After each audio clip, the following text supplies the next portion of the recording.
together and have Tommy run the first play of the game. And he got the handoff, and there he goes. A little cutback move, and it looks like he's going to go all the way. Look at him go. Wow. This is really one of those heartwarming moments in sports where you just... Oh! Oh, my God. That is just...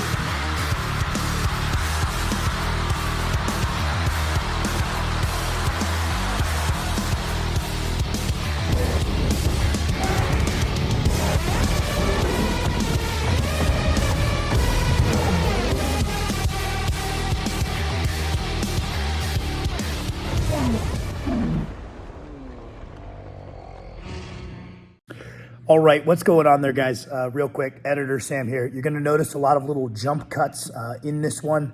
I promise I didn't edit out anything of particular interest. Max and I were just really tired doing a Tuesday night kind of panic filming after both of our big leg days. So I tried to make the conversation a little bit more coherent and flow together than what actually happened, where we lost our train of thought many times. I hope it doesn't mess with your viewing experience. Enjoy.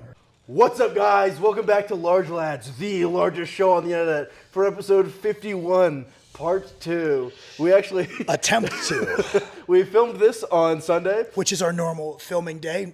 We haven't mentioned that. Yep. It was so boring that we were like, we cannot post that. So... It's going to be on the Patreon. If you guys want a bonus episode... For the couple of you guys that are on there, who are finally putting something cool on there, an entire Large Lads just for you guys. If you want an episode about aesthetics and injuries... That's really not funny. Hop onto the Patreon, boy. Yeah, so we decided to refilm. We're going to hop in. Life and lifting maxing. Do you reckon we're going to get like a fucking sellouts Patreon hidden podcast? I can't imagine, because we're posting a separate episode anyway. We're selling out. So we're keeping on the same pace. I'm getting those allegations out of the way now. We are absolutely selling out. We need money. We don't need money. We want money. Just wait. We will sell out soon. It's just not now yet. As soon you guys as are not ready for that. It's going to be really obvious. I'm going to get $20 one time from a YouTube video, and you will never see the same Max. Dude, once Manscaped reaches out to Max, you're never going to see the same guy ever again. Dude, just wait. Dude, I'll do honey. Dude, do you guys want online shitty therapists? Boy, do we have the fucking hookup for you. Squarespace, there's another one. Boom. Any of these companies, reach out. What's up? So we're getting into it, life and lifting maxing. Also, you mentioned we're going to upgrade the set sooner or later here. Just wait. It's going to be awesome. Yeah, we've got some ideas. We know the lighting is bad. We know that we're not facing each other and that no one ever looks towards Kirsten. Yeah, that was a comment. We are aware of these things. And we're like, I totally understand why podcasts, they like face each other at a desk. We're looking into it, boys. I scrubbed through the last episode, and there's such a fat period of time that neither of us look at Kirsten. I was like, trust me, I'm the one who edits them. I'm painfully aware. I'm like scrolling. I'm like, okay, but it's me and Max facing away from Kirsten for most of it. It's me talking for most of it. This fucking sucks. I hate editing these. Everyone's going to fucking hate me. I recently got a promotion. Of a corporate man. Yeah, you're definitely chatting your way through getting a promotion in the middle of a prep. Also, insanely funny, I went from a part-time worker to the head of my department, so that's pretty funny. I really waited him out. I've gone through multiple different heads, and they were finally like, Max, do you want to just do it? So very cool. You know, it's pretty funny. Well, I talked with like Kirsten about like, prep's a little bit different. Like I get pretty unsocial like, and I hear it's most similar to listening to bodybuilders where they are dead tired from eating so little. I am dead tired from eating so much and being a fat fuck and then doing a lot of training. It is crazy. You've talked about it so many times on the channel that your appetite dying when you're really, really fatigued is just the most annoying thing in the world, where it's like, you know you need fuel. Maybe this is my, what the fuck's the guy you don't like? This is my Coach Mundy evolution isn't real moment. If we evolve, why the fuck do we evolve to get less hungry and sleep worse when we're fatigued? There's certain things where I'm like, it makes sense. I'm not being chased by a lion. Whatever monkey became me decided badly. Yeah, that when I'm really fucking tired, I can't eat anymore. God damn it. Yeah, what I also think, you can also like we talk about, like you can periodize your intensity of that kind of thing. Yeah, like I was thinking about this today actually. The way you structure your kind of making money training balance. you're kind of work minning a lot of the time. NANI? Right? It's so funny to say, like, got promoted recently. I don't put any effort into my job. Yeah, you did both. Yep. Champion shit. Just outlast them. Yeah, it's like, and like I've got the intentions of like I would love to make more money and build something out of us getting really strong. That like could be like a decent financial thing for our household, Yep. right? Like, I don't need to be a bajillionaire, but if I could put everybody in like a good situation, that'd be sick. And so one thing I've been thinking about, right, is you periodize. Like I've got my notebook, and there's 3/3 right now. There's like general tasks, which includes like work, housework, cooking, the yard, right, just kind of everything else I have to do. There's nutrition, and there is my training, and there's 3/3, and I just try to do as good of a job in my notebook as I can, because I like the Dorian Yates like thing. He said at some point where it's like, if this notebook looks like a champion, I'll probably be a champion. If it's just like right, like if it looks like the days of champions enough times in a row, I'll probably be that fucking guy. And so that's kind of like how I feel with my notebook. Is like as long as I'm like not, as long as I don't lie to the notebook and the notebook looks like a guy who's stronger than me, I'll be the guy that's stronger than me. And so like during this prep, I'm like, I expect 100% perfection on the nutrition square. I expect 100% perfection on the training square, and I feel like I've been like locked in. I feel like I've been dialed. Yeah, and you said you think you've never been more dialed in than right now, potentially, right? But then the difference is, yeah, I think this is like maybe the 660 prep. I really dialed things in, or no, 600 prep, 660 prep, maybe coming soon. But the 600 bench prep, I was similar, maybe. I would need to go back and look at my notebook. But one thing I've done this time that has been serving me pretty good is the everything else square. I've cut that down to the minimum to where I don't feel like I'm like being a waster jackass, but not writing down everything I wish I could do, right? Because I'm inevitably, by prioritizing the other two, I'm not going to get those done, and then I'm going to be frustrated. So I've kind of distilled that to like, what's the bare minimum to feel good about everything else? I still do yard work. I still do laundry. I still do my cooking, and I still do like certain ones of my like overall YouTube coaching tasks, right? And I'm trying to stay on top of the YouTube because that's something that has fallen by the wayside. But I'm like, that should stay in as like a priority on some level, because that's the most interesting training to document, is the training that I never document. Yeah, I feel like that's been. I've been trying my best to not fully fail at my job, and like obviously, I'm always really overly committed to preps, and just be like, I just need to do a good enough job. Yeah, well, I think there's a lot of power in good enough, right? Like that's how I feel. Is like things don't be someone whose whole life falls apart for your hobby. Lock yourself into like a good standard, a good enough, and then go back to really good afterward, right? Like, yeah, probably don't fall to being a good enough like parent, and then come back up afterward for your hobby. Probably don't do that. But there are things where it's like, I'm doing a good enough job taking care of like all the yard work. It's not pristine, but it's good enough. It'll come back up once I have the energy. That's just something I've been like setting more achievable goals for everything else that happens during prep. And then I think I'm going to like transfer this prep. I'm going to continue pushing my body weight up, and hopefully transition straight from this prep into maybe the later stages of the 405 overhead. I don't know. Maybe that'll peak. It'll hit like 390, 395 and be like, back to the drawing board, need another base building phase. And maybe I will go to a deadlift, stiff bar deadlift chip, and then transition that into a 900 prep. But basically, I'm just going to continue out this whole wave that I've done. I feel like I haven't really displayed a lot of the base I built, because when I would be doing that now, I'm peaking for events. So I'm like, as long as I come out, knock on wood, as long as I come out of this show healthy, I'll peak the other things, right?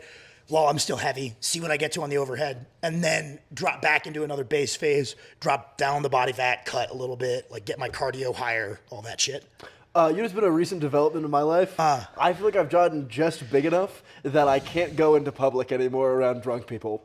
Oh, drunk people love you. It's crazy. They fucking love you. I got like, I would say like borderline sexually harassed by a dude the other day. Like Nina was like, I want to go out to my friends to a bar, and I was like, cool. Obviously, I don't really drink, so I just ordered water from the bar. Like a really like cool a Chad. guy. Hell yeah.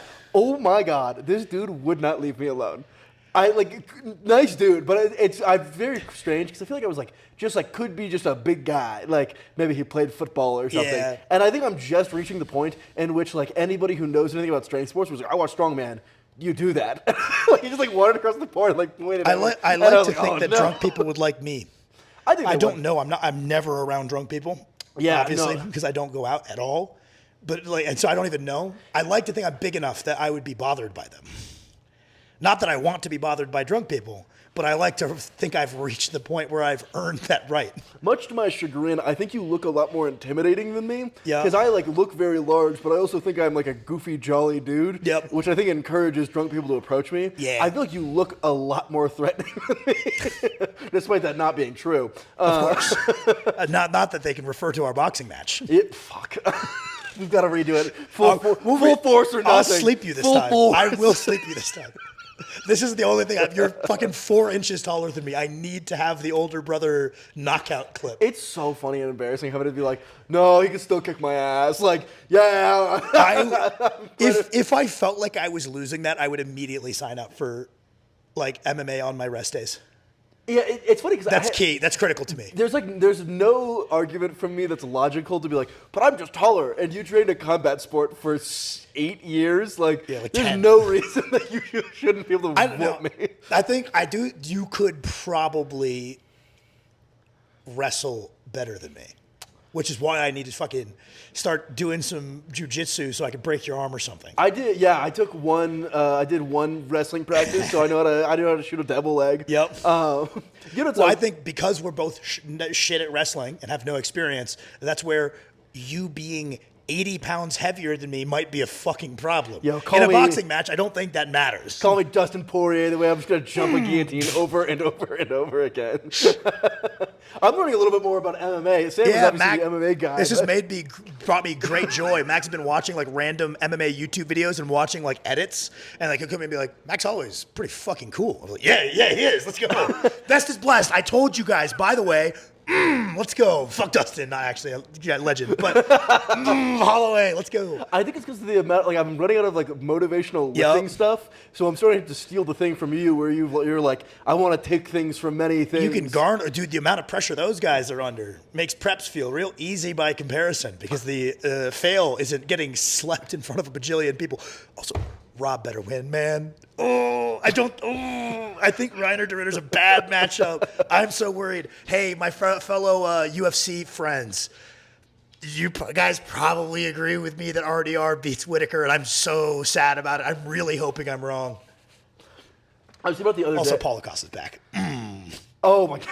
I'll throw out a spicy one. Why the fuck does no one care that Jamal popped for something that is 100% cheating? Oh, yeah. There's no... What is it? Tren acetate that he failed for, or is it test no ester? I think he failed for Turinabol. The same thing as John Jones. What the fuck? No one cares. It's so funny hearing like all the tested guys being like, oh yeah, you know, like someone who cheats is a piece of shit, and they're all buddies with him. Yeah. What the fuck? When Jamal's in town, you do about? collab videos, right?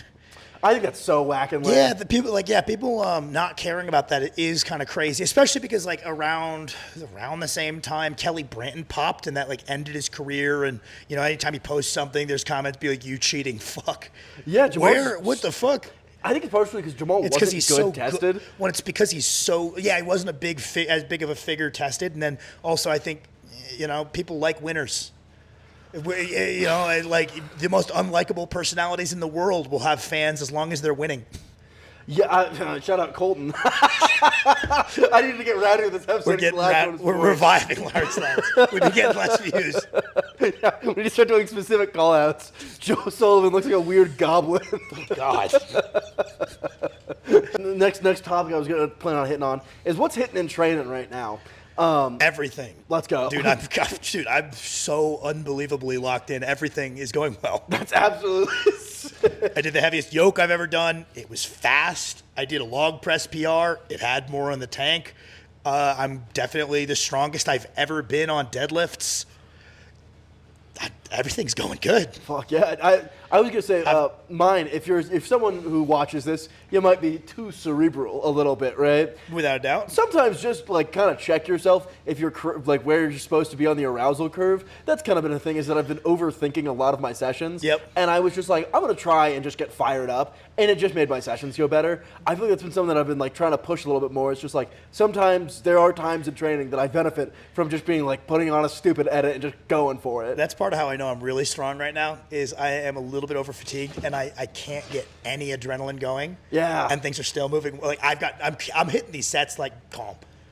That's I'm like, ooh, I'm in shape. I've got some last minute like touch ups where I'm like, all right, log in shape, deadlift in shape, of course. Like dumb static guy, over prioritize those two events. Yoke in shape. I think I'm gonna get good points, right? Like even most of the guys have their pro card. I'm gonna do all right. I'm not gonna let. I did a little bit of scouting on your behalf, Yep. right? I don't want to say anything too ambitious, but it's like you are very like looking good for At the least field. on like the things we look at, right? Like I'm like, okay, Yeah, I don't know what I I'm hold strong up gonna pretty. do. We'll take off the deadlift suits. I hold up pretty good, right? Like I don't Kevin know how to Ferris. judge a pull. Yeah, Those exactly. are all like a different setup. It's hard to make of that. And so what I generally do is just who's got the good grip. It's not about the pull technique. It's not about the pull force. It's just, are you going to be able to actually get that force to go into the rope with meaningful weight, right? So it's like, of course, I'm going to get dog walked by Kevin Ferris, but like I think I can pick up a lot of good points all over the place, right? And it's like, so I'm like, all right, yoke is good. That's cool. That's something that's new. The farmers into arm over arm, I'm worried. I don't have big hands. I've trained the shit out of my grip. It's strong, but I'm sure several of the guys, that's the one that like, I'm sure I'm not going to have the strongest grip. That's like a mid-pack damage control event. I'm looking to try to get my sandbags kind of peaking over these last 2 weeks. That's a big priority for this last bit of training. And then I'm hopefully going to be going over to Billings to use Andrew Garon built a whole Conan's wheel. So I get at least one run on like a actual circular Conan setup, which should be good.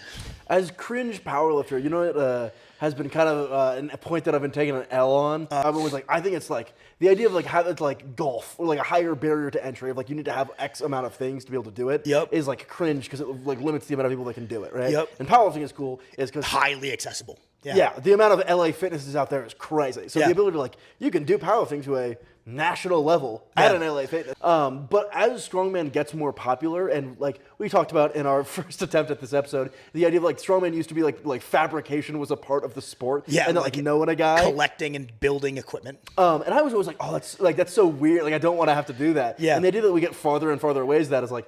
We live in like not a huge place in Montana, Yep. and our gym is starting to collect a reasonable amount of strongman gear. It's like the sport is definitely getting easier and easier to participate For in. sure. Do you think that like, do you think there should be more standardization in strongman, or that takes away from the efficacy or point or spirit of the sport?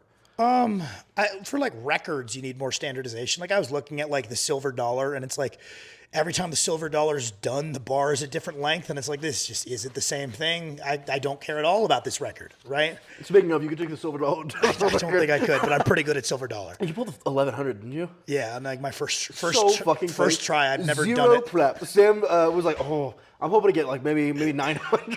I had no idea. Yeah, Whenever you texted me in between attempts, brother, this shit this cheating. is a fucking meme. Yeah, Like this is the stupidest event. I'm gonna pull a G. yeah. I was like, maybe this will be like my get the YouTube revving thing. Is just like one session at the end of like maybe I peak to a 900 pull, and then just come in with the camera and be like, I have no fucking clue what I'll get to, but we're just gonna max out the silver dollar.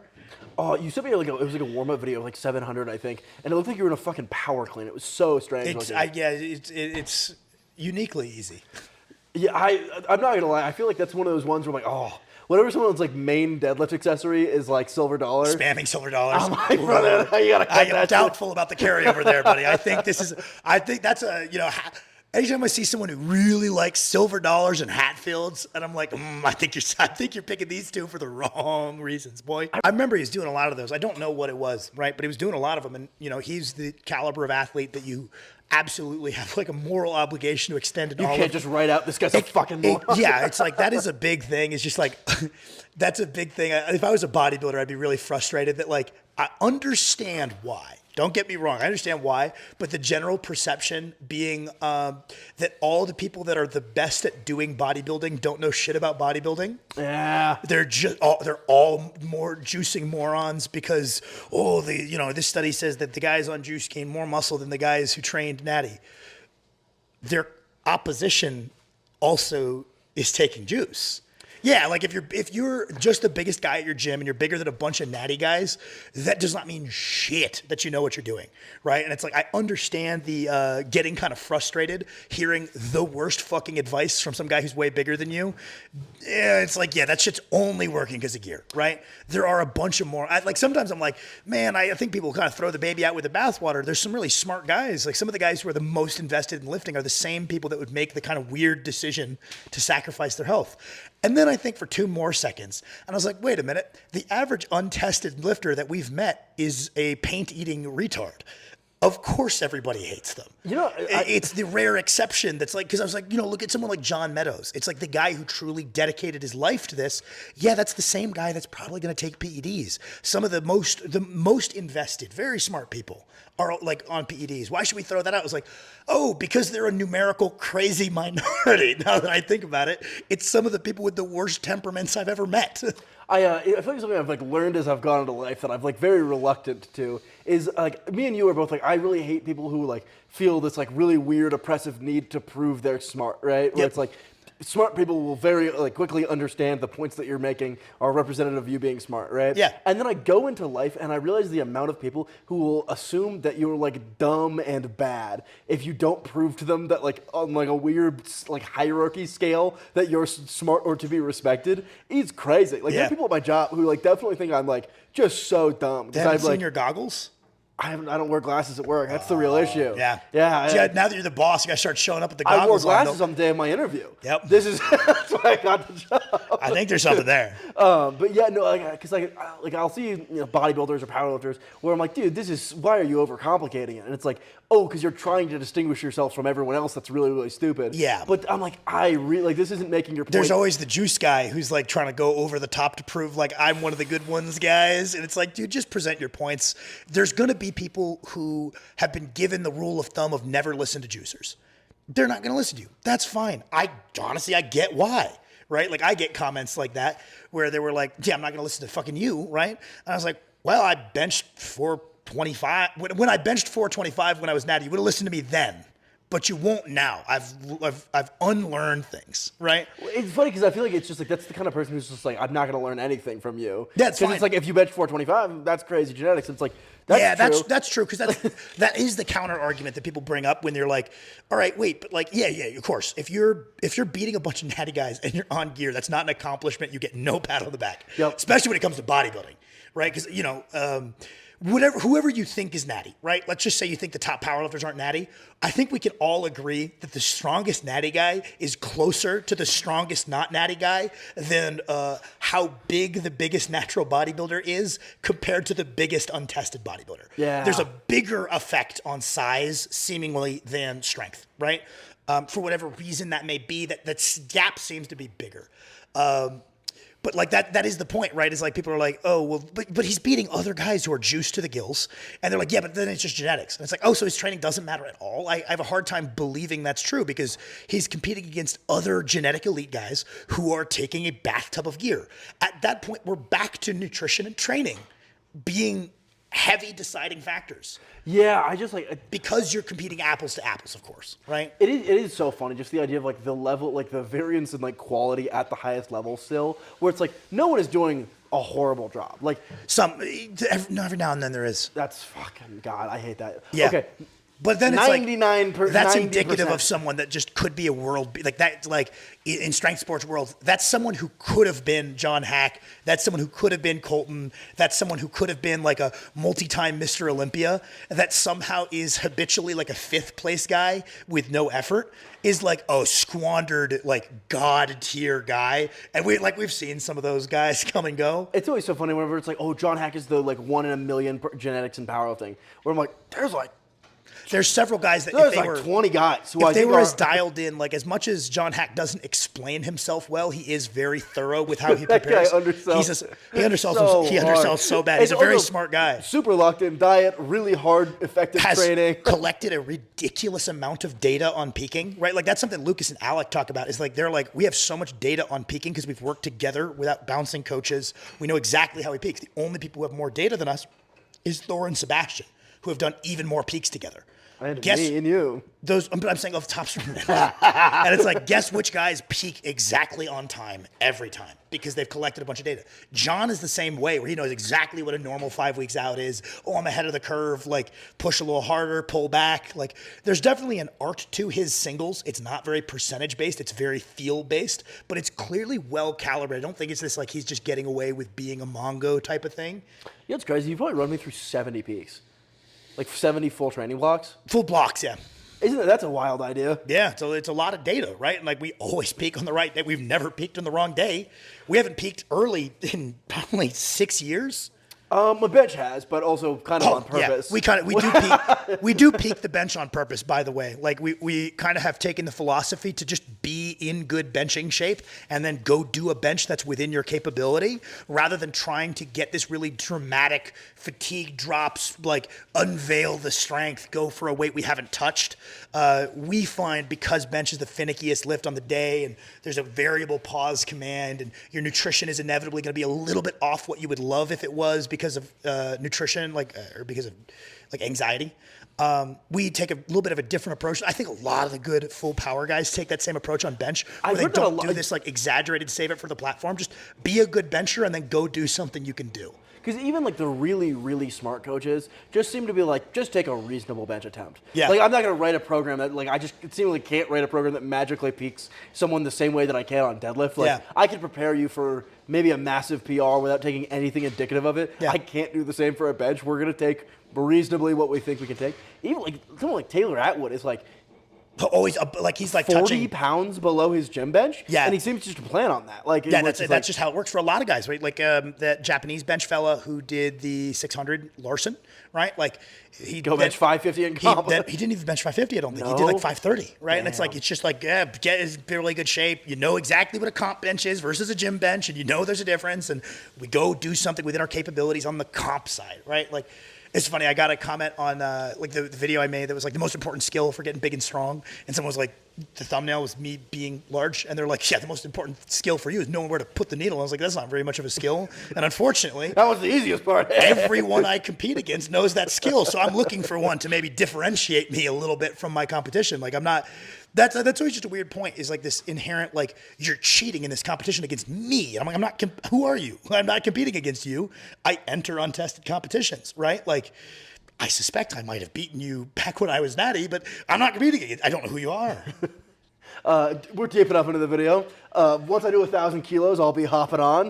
Yep, people are gonna be really sad about that, which I get. I really get it, right? And like I've had people even ask me like, why aren't you trying to talk Max out of it? And I'm like, if it was up to me, you wouldn't. Because you're my brother and I want you to live for a long time. And I want your quality of life to be high, right? But I also have a tremendous amount of respect for how much you've sunk into this and the fact that you've always had the same vision for your career, where I think it would be disrespectful to like try to talk you out of your vision. That's just my like people might feel differently, but I totally get why people are like, because you're someone they look up to who has taken it really far, right?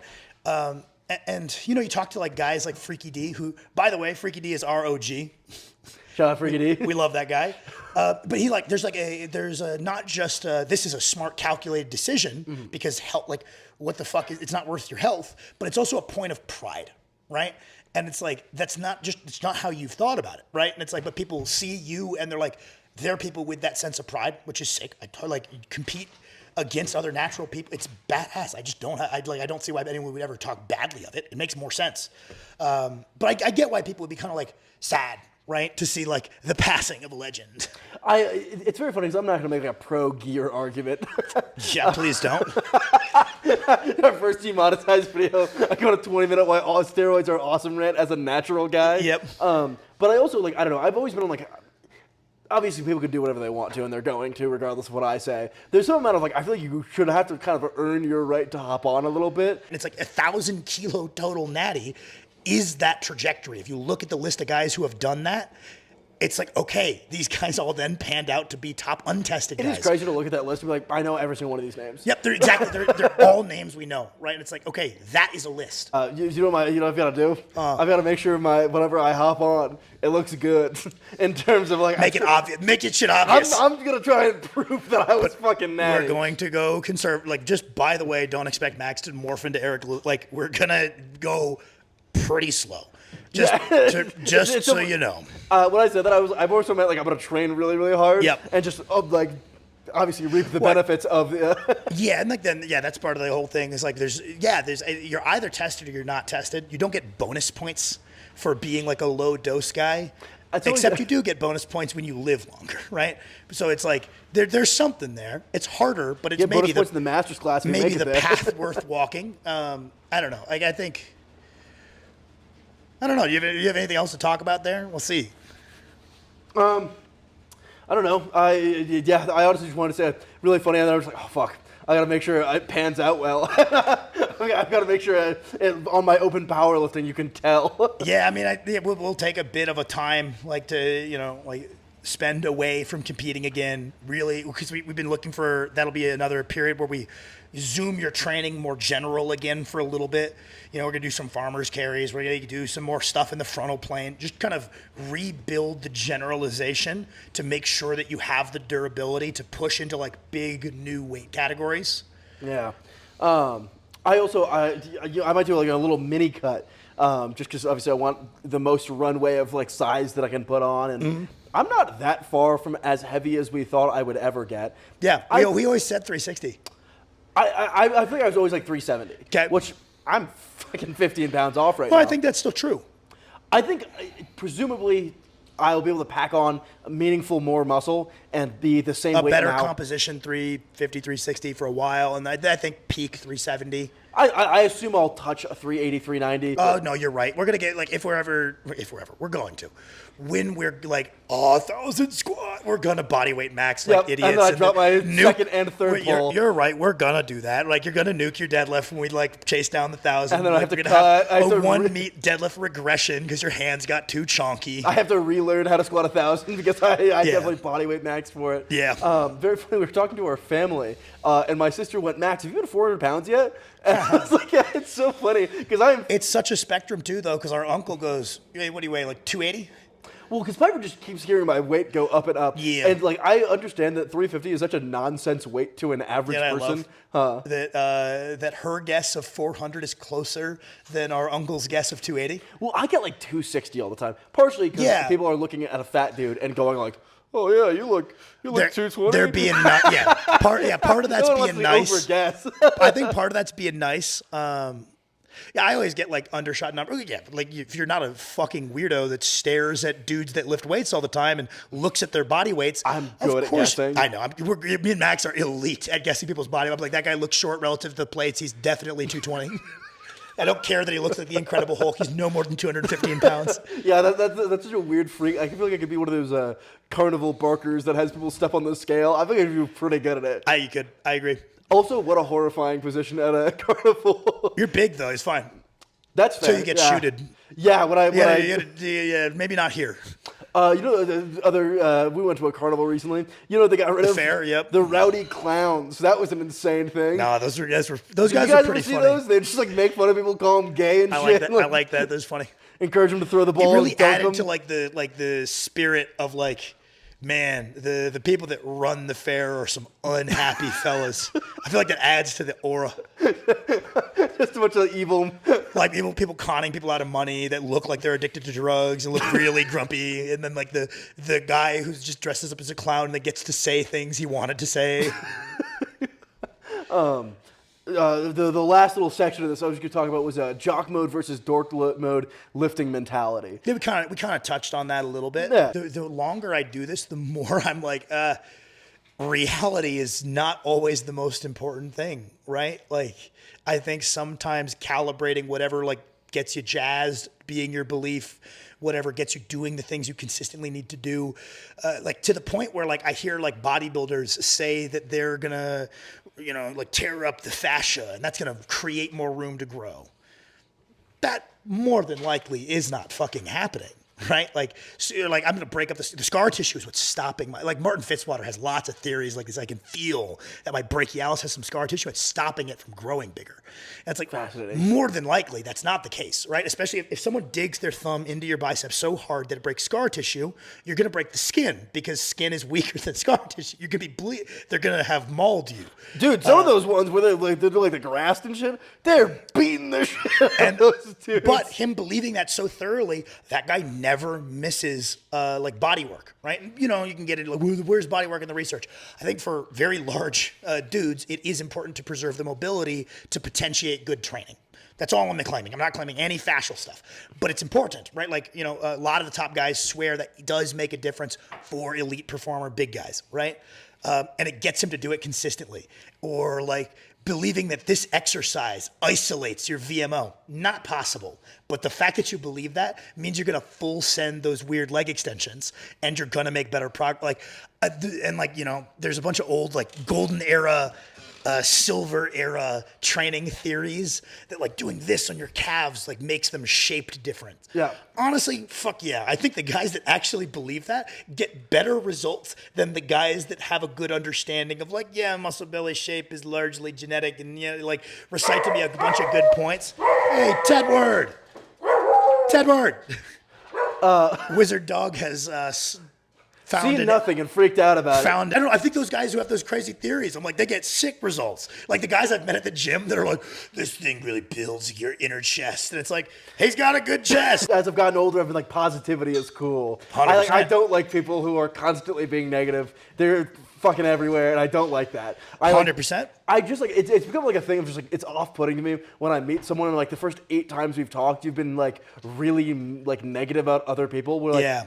I'm all for dunking on someone if they're bad. I'm not opposed But dunking to on everybody all the time is like, all right. But like, it's like if that's your whole thing is just like is just dunking on people, I think that's lame, right? Yep. But like I also like, you know, and I'm all for people doing workouts that they enjoy. I think you're gonna stick with it far longer. But I was just gonna say, and like, there are plenty of people who do that at the gym that do things that I certainly wouldn't do. That I'm like, honestly, you're here every week, and that's probably the most important thing. Yeah, you're pushing, like especially if you're pushing. I was gonna say, I feel like there's such a productive trick is if you can just make yourself enjoy the productive thing, because it's like we know a lot of people who earnestly enjoy their sessions, but then are still kind of disappointed by their lack of results. Yep. And it's like you should just try and like bamboozle yourself into enjoying the thing that actually works. Because Do you know of basement bodybuilding? Yeah. He's got like a cool philosophy where he's like, that's why he likes like, you know, worrying about like movement optimization is that's what gives him the extra fire to push harder on that exercise.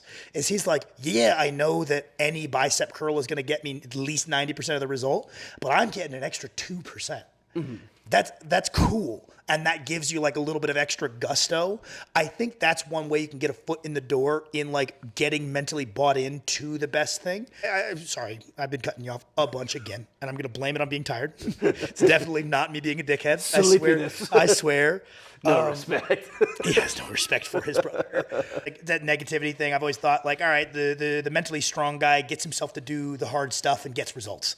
The even mentally stronger guy does that without making people around him miserable, right? Like that's you're choosing to do this. This isn't like I really try to avoid being grumpy at the end of like preparing for stuff, even though I'm really tired. That's something I've also been doing. I had kind of a shit deadlift day. Yeah.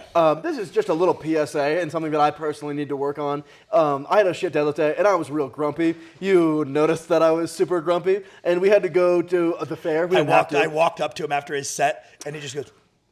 And I was like, okay. And I walked away. I was going to be like, hey, do you know, let's just make it like, I was going to come over and be like, hey, just, do you know what you miss, like, grooved? And he just like, was like, don't talk. We're not speaking right now. Yeah, well, I was like, I knew I was like, I'm not in a headspace to have like a productive conversation. Yep. I'm going to be so negative. Like, everything. I'm a fucking idiot. Everything was wrong. But we're gonna do a little house hangout at the fair, and I've been trying more and more to like get on myself about like don't make everyone else around you's day bad. Yep. Like realistically, my block's not over. I'm not hurt. Oh, I'm still alive. We've still got it. I really believe that. One bad session isn't even a trend. We'll see, boys. I'm making a YouTube video. We've got it. I think I'm gonna cry in my car beforehand. I'm gonna get really fired up. Let's go. And I'm gonna dunk on the deadlift. Let's go. Redemption, baby.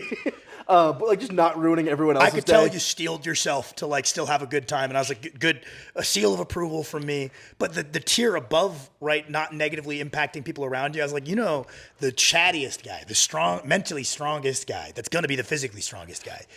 Ruins the night. He fucking, like, he enjoys it. Be like, good, it's hard. I'm gonna fucking figure this out, right? Like, I don't know. I think that there's like a level of like, I love everything about this, that I like the hard sessions. Like, I sent you a sick quote that was like, when sessions are hard, I like that because that means it's going to be hard for my opposition. So it's like no longer feeling bad for yourself. Minimum, they're going to have to go through this too, exactly. And I know they won't. They're not going to fucking want to do this shit. This shit sucks. I feel bad for them, not me. I feel like as my like loving lifting has developed, I remember when I was like earlier on, when I'd have a really bad session, like what am I even doing this for? And I feel like I'm glad and I never think that anymore. Even on my worst sessions, there's no like, why am I doing this? It's just like, I know exactly why I'm doing this. This one just was not my favorite one. I have been ascended this prep. Like every time I have a bad session, I'm like, good, I like that this is fucking hard. I'm going to fucking solve this. And like every time I'm pushing through a meal, I'm like, no one else wants to fucking do this. They're not going to be willing to do this. I'm the fucking man. So it's so gloriously hard. Let's go. Speaking of, a really counterpoint to that, if you're doing that, by the way, postpone your meal. Eat half of it. This is my real tip and trick for guys. I was a real like raw finish it, and then I couldn't eat another meal for the rest of the day. There's a lot of skills. Only eat half. There's a lot of skills to that too. It's like if you kind of go, you hear I watch a lot of bodybuilding stuff, trying to learn how to get bigger. And one of the things he'll talk about is like if you kind of overreach to the point where your diet like gets your nutrition your appetite falls off a cliff. Yeah. Keep your meal frequency up. Strip meal size. And then reintroduce meal size over 2 to 3 days. And it's worked every single time. Every time I've kind of reached up in my bulk and I've gotten heavier and I've kind of overeaten and I'm like, fuck, my appetite's gone. Does that mean the bulk is over? Objectively, it doesn't look like it should be based on whatever I think, what I'm basing things on. Just a 2 to 3 day rebuild of keep the frequency full, but strip the meal sizes like to half and then just reintroduce foods quantity back in 2 to 3 days. It's such a critical skill. And like I've gotten pretty quick to do that because I used to be a real like show I want it, push through the meal type of guy. You were throwing up constantly in college. Well, exactly. And that's why like, no, it's like as much as that was the harder thing to do, it's also the dumber thing to do, right? And like I was just throwing up all the time. And I would just go straight back to the dining hall and I would eat, but it's the dumber way to do it. I have 2 points on that. One of those great lessons that I'm glad you learned and I didn't have to was like you just doing that was like, yeah, well, it's being so hardcore. And then just be like, don't do it. Because once you start throwing up after meals, it's way easier it's like losing your chin in like boxing. Yeah. Where it's like once your chin is weak, you're like super susceptible. Once you've puked this month, your chance of puking a second time like skyrocket or whatever. I've thrown up after eating a few meals, right? You got pukey for a little bit. Dude, oh my God. Me and Kirsten were calling him Pukey Max. My first 800-pound stiff bar, I remember I was like so excited. So I ate both my meals way too fast. And I remember I went to leave. I threw up all over our front hallway. I was like, fuck, dude. I like swept it outside and like just like cleaned it all up and went to the gym and crushed 800 pounds. It was an awesome session. But I remember being like, damn, I want to throw up for the rest of the day. Shit. Kirsten, do you remember the Pukey Max era? God damn it. It was rough. Dude, like, I would get look up at the dinner table and like run. I know, Max would just like shuffle away. I'm like, oh, he's puking again. All right, this is our sign off. This was my thing. I came in. Fantastic. We're going to get rich. Yeah, you've been saying a lot. You've been manifesting. I am. I've got a Ukrainian coworker who's so chill, dude, but she's so big on manifesting. She's the goat. She's it's really funny. If anyone at work talks about health ailments, she'll be like, "Shut up! Stop! Why would you speak of that? You're making it happen, dude." Sick. It's so funny. She's like the nicest woman I've ever met. One of the sickest people to ever live. Dude, Kirsten has informed me that she just read, she was reading one of her quotes from her Instagram. Mindset beast. Every day I walk into work and she goes, "How are we doing today, champion?" She'll go, "Olympic champion, how are we doing?" And if you think I'm not going to get strong to prove that Ukrainian woman right, you're goddamn wrong. Dude. Oh, we're going to have Natalia on the channel. I'm going to get her on here. Yeah, like, I don't know. I've had a little bit of a shift in perspective, right? Because, I've always not cared about money at all, right? Yep. Like, I've kind of organized my life to allow me to not care about money too much, right? As long as I can pay my bills, pay for my groceries. That's kind of a central philosophy of mine until I realized that it doesn't only affect me. And I'm like, wait a minute, I'm being a piece of shit if I feel I have unique skills and have capabilities that could likely be transferred into something that people that are buying whatever I'm selling, right, whether it's programs or whatever, if they like it and they're gaining from it, and then I would be putting my family in a bad, I'm a lazy piece of shit. Fuck. I remember you thought, I think both of us are so, I don't know. We're both very prideful, and I think in a lot of good and bad ways. Yep. But the fact that we just determined, I think we both were selling pre-mades is lame. Because we kept seeing lifters showing really bad pre-mades. Well, you know, and they're it's stealing money, basically. That's a cop-out, man, because I've already known the way I thought that was cool and tasteful to do it, which is to do a lot of different programs and don't claim they're anything special. Mm-hmm. But hey, man, you're not, just say on the YouTube, be like, hey, guys, you want to run a little bit of a leg specialization program, right? Here's the Centurion, right? It's just it's a good program. It's nothing special. Centaur is cool though. Yeah, Centaur. Horse right? legs. That's something to do. It's just something to do for the next 8 weeks. $5, right? And just have a bunch of those up. I feel like John Meadows had a bunch of different programs and never claimed one of them was some masterful thing. He's just like, hey, you're looking for something to do with your training for a while, and then just sell a bunch of different ones. And they had comic book names, and I was like, that's the cool way to do it. I don't feel like that's morally dubious, because we have hang-ups, some of which are justified and some of which are just us being losers, to we're not going to engage in flagrant rage bait, and we're not going to do what TikTok and Instagram really likes, which is dunk on other people's strength levels to promote ourselves. Yep. Right, where it's just some kid does 7-plate deadlift and it's kind of talking some shit, and enter 12-year-old Max, right? It's that shit would pop off, and you've tested it, and it's it would, and we're all right, fuck, we're not going to do this shit. Where it's I've tested the water on TikToks and be like, damn, it does work. Max Fuck. knows exactly. Max could get. He's tested the water. He's all right, this is a formula. It's I don't know, just dunking on other people and rage baiting people. It's just I will draw the line there, but why not do stuff within that, right? And I've already known what the kind of ethical way to sell programs is, and I don't know. I feel like I've got I speak reasonably well, and I have spent a ridiculous amount of time learning about all things lifting related. Are you at 1,000 YouTube videos yet? No, I think we're only at 800. We've had 1,000 because I've deleted at least 200. Really? Yeah. That's so funny because some people will come across my channel and they'll be like, dude, you're going to blow up any day. You've got any day now. I'm glad I'm in early. And I was like, brother, you're 1,000. It's not going to blow up any day now. I've made 1,000 videos. Sam, negatives talk. What kind of shit was that? It is going to blow up any day. Any day. I was going to say, whenever I hear people talking about lifting, right, from outside perspective, and they're like, oh, well, it's really hard. I don't want to commit to it every day. I'm like, it's pretty easy, right? Because it's the thing I do. And then I'm like, I know steps that I could take to make my life better, and I'm not doing them. Yeah, so I'm doing the exact same shit. I'm just doing the thing that I like and avoiding the things I don't. The thing that you love is easy because you love it, right? Yeah. It's the things that you should do that aren't the ones, it's it's so funny because it's such a lion alpha male dork post. Let's go. But I was like, actually, that is a pretty succinct, solid thing. It was the 3 Fs. Every man is responsible for his fitness, his finance, and his family. And I was like, hey, that's actually a decent point. Do you want one of my alpha ones? That's actually an okay model. It's hey, if you're taking if you include your friends and your family, right? Take good care of your people around you and your relationships, right? Do them justice. Take care of yourself, right? Because that better sets you up to do the other two. And try to take care of your finances as best your situation allows. That's a decent rule of thumb. I thought that's actually sure. You know what's another one? Mr. Talking Lion. One of the dude bro talking lion points that I was like, shit, that's pretty good. Yeah. Fuck. People here love those. People love lion posting. Oh, yeah. They love alpha male content. It's big. One day he shows the hyenas who he is. Maybe we should lean into alpha male content. This is our pivot to selling out. It's just every day being like, the 2 alpha. I'll just make a fool of myself. That's fine. I was gonna say it's something about being if you were 0.5 miles away from a bank, right? You would walk and it might take you fucking 10 minutes, right? Yep. But if you're 2 miles away from the bank, you're gonna get in your car and drive to the bank, and it's gonna take you a minute, right? Yep. And the idea that you being farther from your goals is probably gonna motivate you to get out of there quickly. You're gonna get there quickly because you perceive yourself from being farther, and that a lot of people in life are just so complacent to not change things because it's just good enough to get by. And going through my job, I've worked a lot of really shitty jobs because I'm an idiot and keep signing myself up to do jobs because I think the title is cool. Yeah.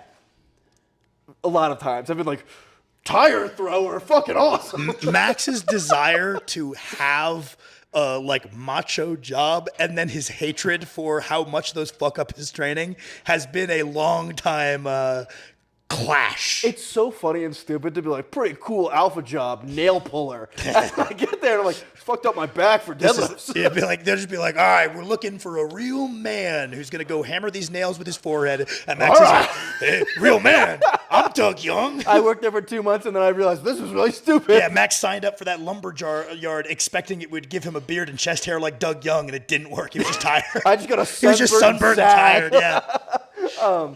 But like the number of people who at those jobs, like I've accidentally convinced so many people to quit at those jobs by accident. Oh, like, just being like, dude, why do you work here? They're hiring for the same amount of money at.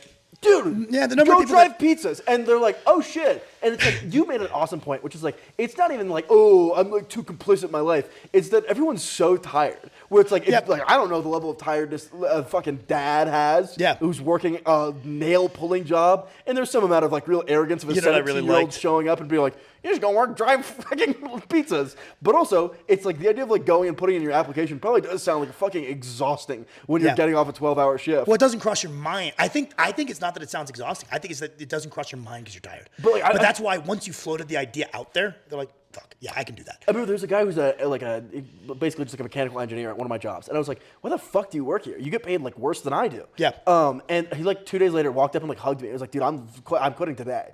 Yeah. I was like, I got a job within 1 day. Yeah. I was like, dude, that's awesome. I'm a life changer. And it's like, I think that, and I'm like, whoa, I'm so enlightened that I understand this as a teenager. But a lot of that's having the energy, right? Where and also, I'm not, like, there's plenty of things in my life that I should be doing a better job 100%. of. And I'm trying to do a better job of them. Yeah, and we've been working on that recently, where it's like, I think you and I were just like, we need to do lifting weights excellently because we have the goals to be excellent. Right? And then everything else in my life was on back burner. Put everything on back burner to make sure that the nutrition is on point, the sleep is on point, the mobility is like, do everything right. And it's like, well, at some point you're just being lazy. There's no reason you couldn't do a little bit better job here and you couldn't do a little bit better job here, right? And it's like, I don't know. I think I braced myself, right? Our parents split. Our mom got diagnosed with MS when I was like 10, right? Not like super, like wasn't a big deal, right?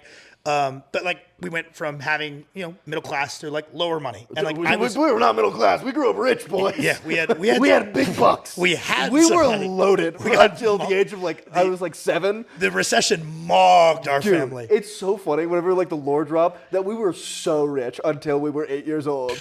But the thing is, we weren't liquid rich because Dad just put it all into the restaurants. Just buying more restaurants, yeah. Yeah. But hypothetically, we could have cashed out, and then they balled out for Christmas, and then they went under, and then all of them collapsed. So like I don't know, I got very comfortable spending very little money, and it really didn't bother me, right? Like I remember we were staying at Mom's townhouse, and I was like, this is sick. Like I got an Xbox, I got meals, like, and I could live the rest. I remember thinking, I was like, okay, cool.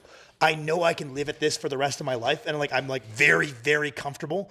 And at some point I was like, well, I could do more just because I'm like comfortable with it. Like, and that was kind of when I was like, yeah. Like I would like to buy Kirsten nice stuff, right? Like as much as me being like very comfortable living off of low money and that not because a lot of people assign their value as a person. So they'd be like, I'm a piece of shit. I'm a loser. I'm like, I'm strong. Yeah, well, both of us are you and I are like, money is nonsense. We're strong poor guys. That's the coolest kind of guy there is.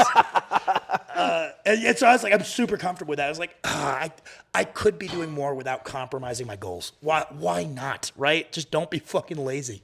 I feel like all of a sudden, like, I don't know, there was like a very immature thought of mine where I'm like, all right, so if I want to get rich, I got to start working 90 hours a week. Yep. And it's like, that's so like funny and stupid when it's like, there are so many easy small things that I'm not doing now where like I'm the equivalent of the guy being like, I'm going to eat a perfect diet and run a perfect training plan. Yeah, it's like, just start going. Like, I'm not even going to the You're the guy gym who's right like, now. I'm going to eat nothing but chicken rice. I'm going to train 3 times a day. It's like, how about you just start lifting? Like, I'm trolling 4chan on like r/fit. Stop and drinking being like, that 2 liter. Any day now, I'm going to start crushing it 7 days a week. And it's like, go 1 day a week. You fucking how about you just start lifting? Like, do some push-ups. Yeah, back to get a credit card, you fucking idiot. All right, boys, thank you so much for tuning in. I hope this episode wasn't too much of a snoozer. Hey, let us know what you think. It was out there.